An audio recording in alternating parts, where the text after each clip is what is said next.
Alright, this part two.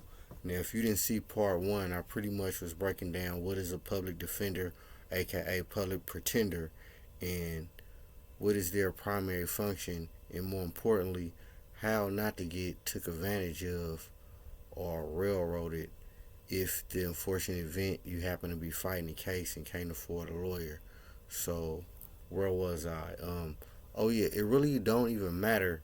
And I ain't just speaking on youngsters. I know I keep saying youngsters, but this is anybody catching a case, and it really don't even matter if it's your first time or not. It's really contingent upon if you got the money or not. And if you got a public pretender, you don't got the money. So where was I? Now, depending on the severity of your case, really probably gonna depend on how much pressure you want to put on them. But what I'm gonna say right now, I'm gonna give some general steps that you probably want to do in any case you may be facing. And again, I'm not a lawyer. This is not even legal advice. This is kind of like what I would do in a per se situation. Now, like I was mentioning before, the first thing you probably want to do is get a discovery. What that pretty much is it reveals everything they got against you. Any statements, any witnesses, etc., police statements, your statements, if you made any, anything, and also any physical evidence and anything else. So you probably want to get that again. Like I said, your public pretender gonna be pretending on that. And again, it all, and I'm gonna keep saying this, it all depends on the seriousness of your case. So in order, so I don't have to keep saying that, we just gonna assume the worst. So therefore, you would need it. Now again, if it's something small, which you usually gonna plea out, you probably not gonna need the discovery. And depending on if you plea out, like in my county, in my state, they probably depending on, even if it's some misdemeanor type, they want to put you on some type of misdemeanor probation, and that's the thing. The whole thing is, y'all, is to get you on some type of paperwork, what we would call a tail. And it's all about money, it's all about bodies, and it's probably all about some other stuff I don't even know about or we don't know about. But again, so regardless, so anyway, the first thing you probably want to do, like I said, get that discovery motion. And depending on your case, you probably going, and I say that again, but depending on your case, you gonna want to shepherdize, and you won't want to get annotated. Now, what I mean, y'all, is basically what you want to do is usually what you done did or what you in jail for, it ain't the first time it done happened. Somebody done probably did that before, unless you done did something really off the wall. Therefore, what you probably want to do is research what happened to that person on that case. Now, if them terms was favorable or more favorable than what they offering you, then you probably going what I mean by shepherdize and annotate and kind of like use that like, hey man, somebody did the same thing and they got this. Something along those lines. Now it's a little bit, or it can be a lot more complicated than that, and I'm really coming off the brain, but that's kind of what you want, what I would start doing. Like I said, I'm keep saying it depending on what you in there for. So, and this is, you really can do this with or without your public pretenders. But you want to run it by him or her.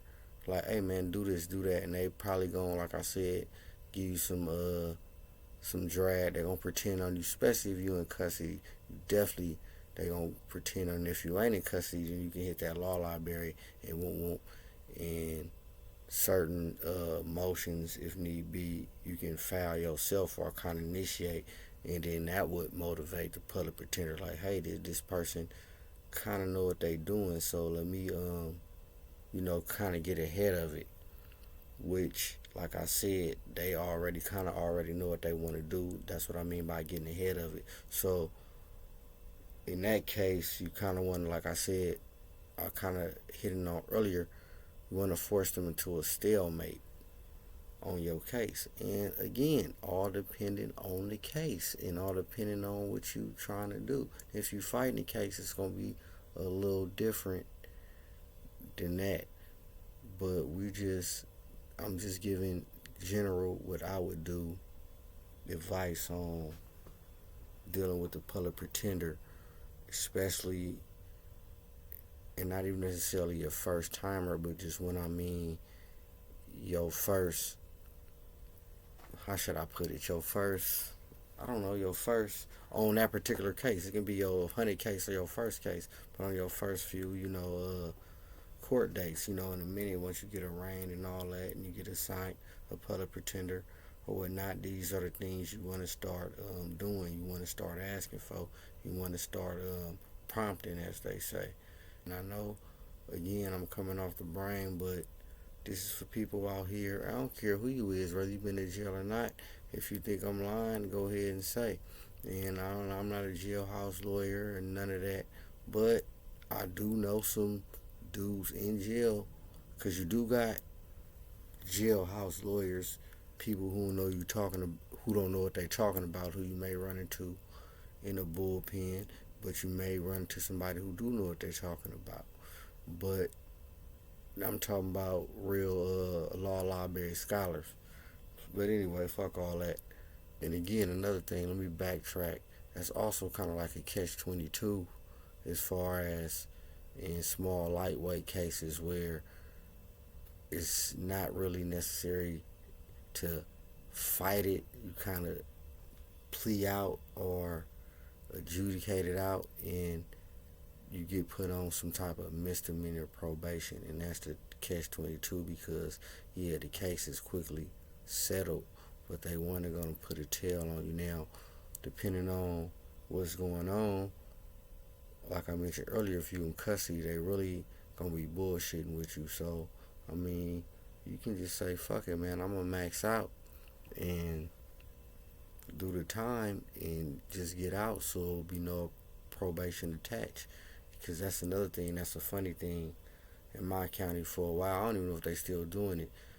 As soon as you come in, if they ain't got you on paperwork or whatnot already to violate you, 28 days, 5-year felony. Everybody know that out here in Alameda County. 28-day, 5-year felony.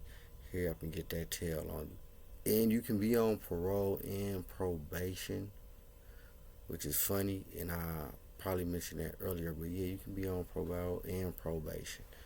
Yeah, they tripping out here in these counties. But that's what I would do if I was you, fighting a case, whether on the street or in custody.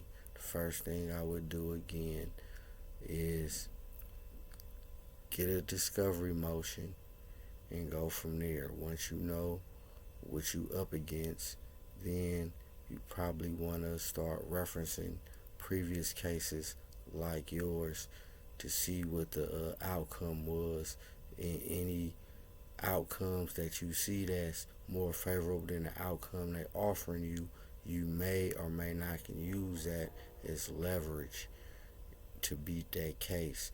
And it's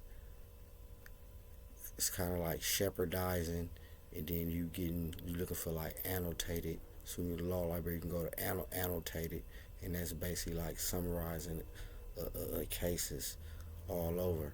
And I'll put another video like that if necessary if y'all want. But I just want to run this down real quick, y'all, because the name of the game is to shake all this.